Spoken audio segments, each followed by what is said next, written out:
Manchester United 2, Leicester 1, through to the 5th round of the FA Cup. One of the great performances in Manchester United's history. Dominant from start to finish. Chance after chance after chance. Quality on and off the ball. Only 2 of those things that I've just said were true. We did win 2-1 and we are through to the 5th round of the FA Cup. Ronaldo and Finn are here. Let's get into it. Maybe not from back to front, because we do need to celebrate that we've won the game. But Finn, try and sum that up for me a little bit. One of the best comebacks possibly in the history of this club. Yeah. To be honest. Any club. And yeah, football, full stop. Yeah. Monumental. No, it wasn't pretty. It wasn't enjoyable for the most part, but you've got to celebrate a win.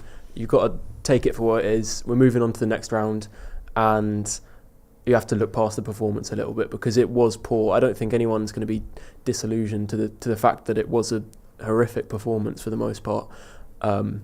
But there's no point in moping about that. I think as long as we at least try to learn some lessons from it and try to go into the next round with a little bit more cohesion, then you've got to take it as a positive. Yeah. Ronaldo? In my opinion, obviously, as you both said, we've won a cup game. So cup games are all about getting a result and going forward to the next round. And you've always got to find a little bit of joy in a win. But we have to be real here at the same time, and I always will be. And it's just one of those where the performance wasn't good enough. There's bits and spurts here or there, which you are bound to get with players that we do have in the team that do have a little bit of quality, and we don't always see it enough. And it probably isn't the high level quality that we want to see often, or we want to see at this club that was going to probably take us to the next level. But I think there were a lot of poor performances in there with only very few bright sparks up against a really poor side who haven't done very well under Van Nistelrooy. And it just feels like I wouldn't call it. Do you know, if you was to look at that and be quite negative about the fact that we've won, I wouldn't classify it as moping, because I'd think it would be more about a pattern more than anything else. I don't think people are frustrated about this singular game. I mean, it's more about it's a consistent pattern of performance that we're seeing now under United from Amrin, that people are a little bit basically that about where it just looks a little bit boring. Yeah. Looks a bit tepid, nothing to really get you off your seat. We struggle to build up, we struggle to press teams, we struggle to get close, but we're still capable of producing moments. But I'll happily take the win and move forward, but I'm not going to be disillusioned to the fact that the results need to be much better, because if I was to go through the fact that Garnacho was a bright spark, I thought he was man of the match, what he come on and he changed it. His end product wasn't always great, but he showed the willingness to be positive and make stuff happen, and we don't have enough of that in the team. I thought Lenioro had a decent game as well, what you mentioned, and I thought Xerxes' cameo was alright. Outside of that, I think everyone else was below par. Poor again from Højlund. I thought Ahmad had a shaky game as well. I thought Mainu couldn't really get involved in the 10. I thought Bruno was really, really quiet, which is not really what you normally see from Bruno. And then, I don't know, for the rest of it, it's just like you almost... Did he play, did he not? And I thought Delo was a little bit shaky again, and I still think the left wing back experiment for Delo has to end. Yeah, doesn't play to his strengths at all, does it? No, it doesn't at all. Let me just go through some of the stats then, because weirdly, if you didn't watch that game and you just read the stats, it doesn't look too bad. So I'll go through them and try and manufacture some positivity. 56% possession from United, which, relatively close there.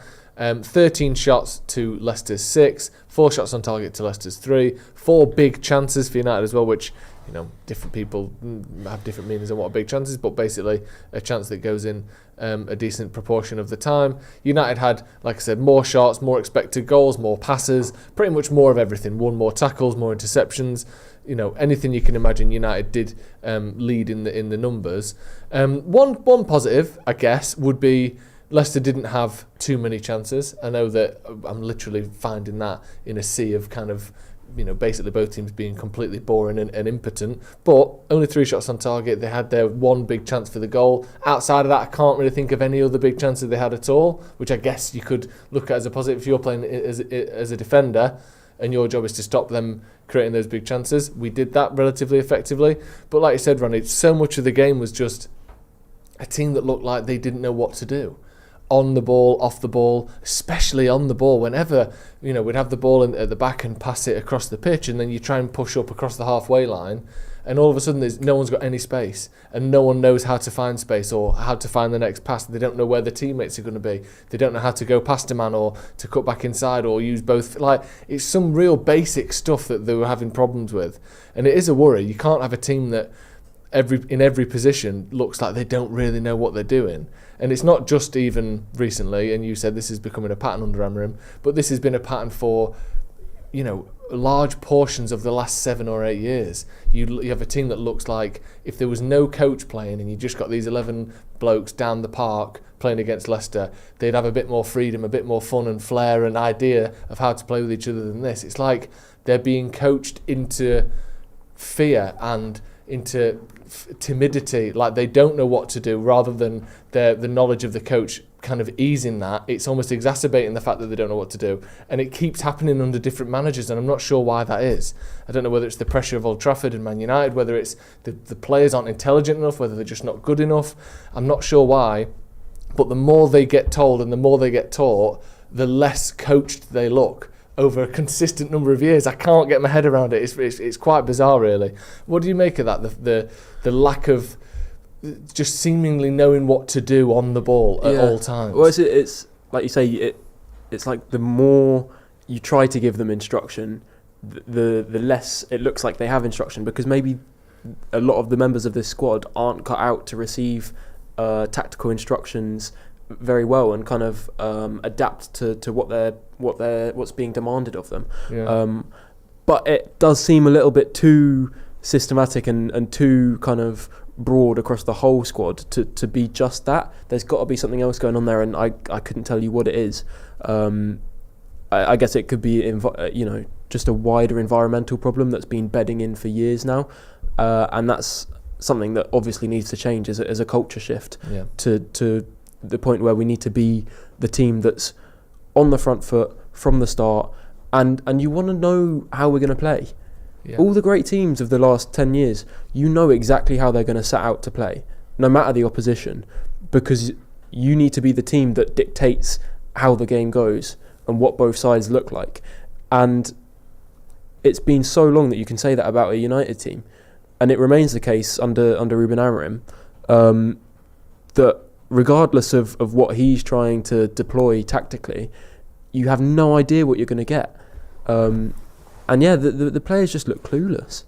It's just weird, isn't it? It's really weird. It is weird. What do you reckon, Ronny? Yeah, that everything doesn't seem as fluid and as natural. There's a little bit of nervousness and overthinking with every player's actions of where to be.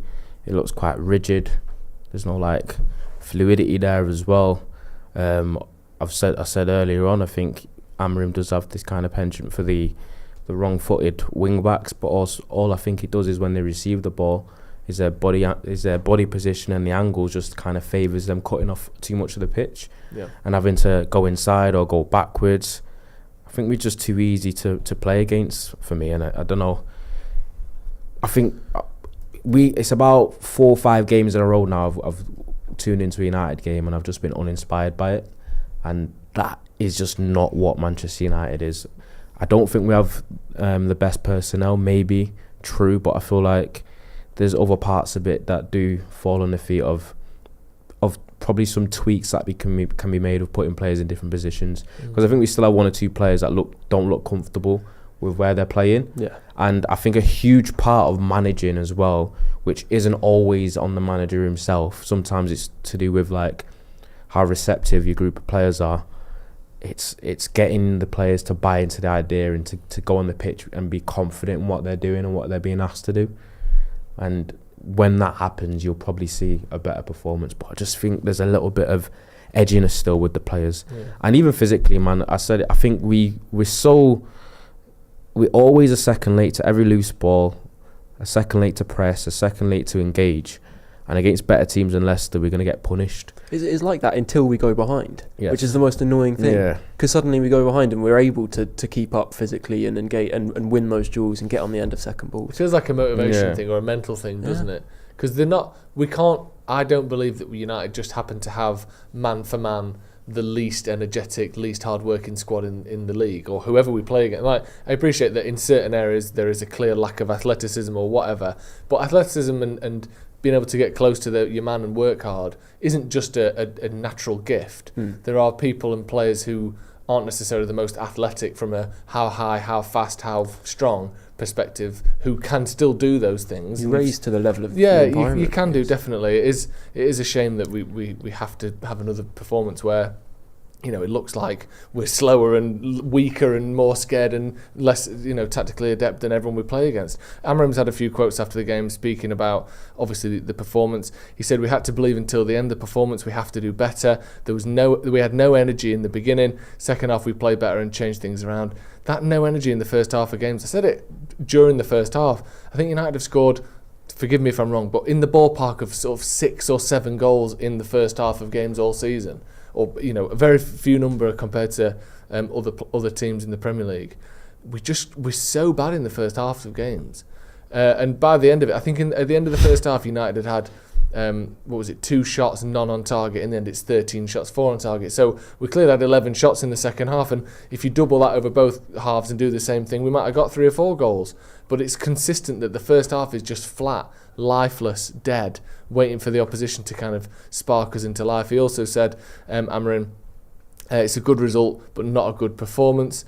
And he says that the season can't try to dress it up. No, he doesn't, does he? He does seem to be honest with things. So, he does say it how he sees it. He doesn't try and pull the wool over our eyes. That's what I hated under Ten Hag. Yeah. No matter the performance, he'd always say that it was good and positive, and it's just like, we're not stupid as fans. It doesn't take a genius to realise that that's not a performance that's sustainable or conducive to winning games long term. So the first thing to do is address the reality of it, which is something that Amarim's clearly willing to do. So I guess that's a good first step. Yeah, Ten Hag did like to insult the intelligence of the fans. So he did love that. Yeah, we've got a few super chats, and I want to talk a little bit about Patrick Dorgu as well, just because it was his debut. Hisham Al Sayed says, the most damning indictment I can give this team is that it was 13th versus 18th, and it looked exactly like that. It did really, didn't it? It looked like 2 bad Premier League sides. Wasn't a surprising performance. Yeah, exactly. Given the context. DRZ says, Yoro showed good promise, seems to have upped his aggression and anticipation off the ball. Mazraoui looks decent at right centre-back, good at right centre-back. Midfield cohesion is an issue. Yeah, like you said, Ronaldo, I think Yoro looked decent today. On Patrick Dorgu, then, only got 45 minutes out of him. What did you see from him, Finn, that in terms of his play style, what did you get that you thought could be a positive going forward?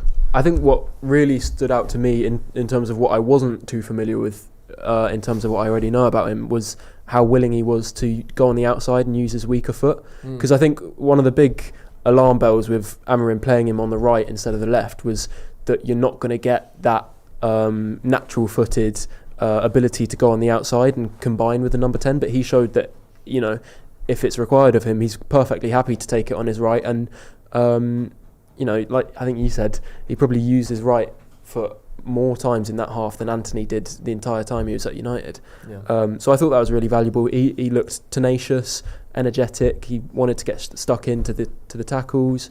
And overall, he looked pretty positive on the ball. Yeah. You can't take tons from that performance, but certainly no outstanding negatives. And I wouldn't have taken him off that early, but maybe it was a planned kind of fitness thing. So, very, very positive debut, I think.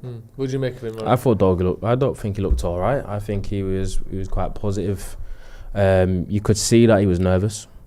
I feel like he was quite nervous at the beginning and he grew into it. But you can see sometimes off just a couple of actions that there's a player in Dorgu. And it's just about whether he's going to be able to show that as a young 20-year-old raw player coming into an environment like Manchester United, which is a bit of a graveyard for players. It's not really been a hotbed for developing players, and it's also a team that's underperforming and not playing very well. So everything's up against Dorgu, but I thought he took to the task. I think he was unlucky to come off at half-time. And I'm positive about him. It's just about whether United do the due diligence of allowing him to develop and thrive. Because I just feel sorry for the kind of the scenario that transfers at United these days have to come into, because they've almost got to see him as a shiny new toy that's going to change everything around. and they're not getting that time to have a seamless transition into a team that's steady, stable and doing well, which is always going to be much easier for a player. Funnily, Ethan Two Guns says, no left wing back for 18 months, buy one, play him right wing back. That's good. Yeah. Managers do things sometimes. It was like what's going on? With Sancho. Yeah. Need a right winger for years, sign one, play him on the left. Yeah, excellent. Yeah. Librezil says, watch there be massive calls for VAR in all rounds of the FA Cup now, even though there was nothing after the Arsenal game last round. Van Nistelrooy said that we weren't defeated in Fergie time, we were defeated in offside time. Absolute zinger. Just on Dorgu, like I said, I thought he played well, and you can see different things from him already than some of our other players. The willingness to go forward, like you said, Finn, it's a good point that he's up for going outside on his weaker foot, which so few of our players seem to be willing or capable of doing. So that was really good to see. But generally speaking, poor performance, good result, and I think we can leave it there, personally. Yes, I think so. Through to the next That's round. not the type of game that you drab on about, innit? Nope. It's so forgettable. There you go. To get in, but here's one little bonus. I mean, it would have happened whether we won or lost, but we haven't got a game until next Sunday now. So a bit of training time for Amorim and the players and Dorgu to come in a bit more. And we did see, after those weeks off before Liverpool and Arsenal, a little bit of an improved performance. We'll find out whether that's because they had a bit of training or whether it's because they are able to get up for a big game, but not these sort of so-called smaller games. But a little bit of time on the training pitch now for United, which is something good at least. And we can enjoy the weekend, because no matter what else happens, giant killings or not, we are through to the 5th round of the FA Cup. That's all that could have possibly happened today, and it's happened. So well done everyone. Well done for persevering through that game. Thank you for joining us. We'll hear from Andy Tate in a little bit as well, get his thoughts on the game. Manchester United through to the 5th round. That's all that matters now. And maybe, here's what might happen, by the time the 5th round gets here, we might be good. So maybe it'll all be all right in the end. Awful performance, good win, 2-1 Manchester United. Thank you, Finn. Thank you, Ronaldo. Thank you for joining us. See you in a bit.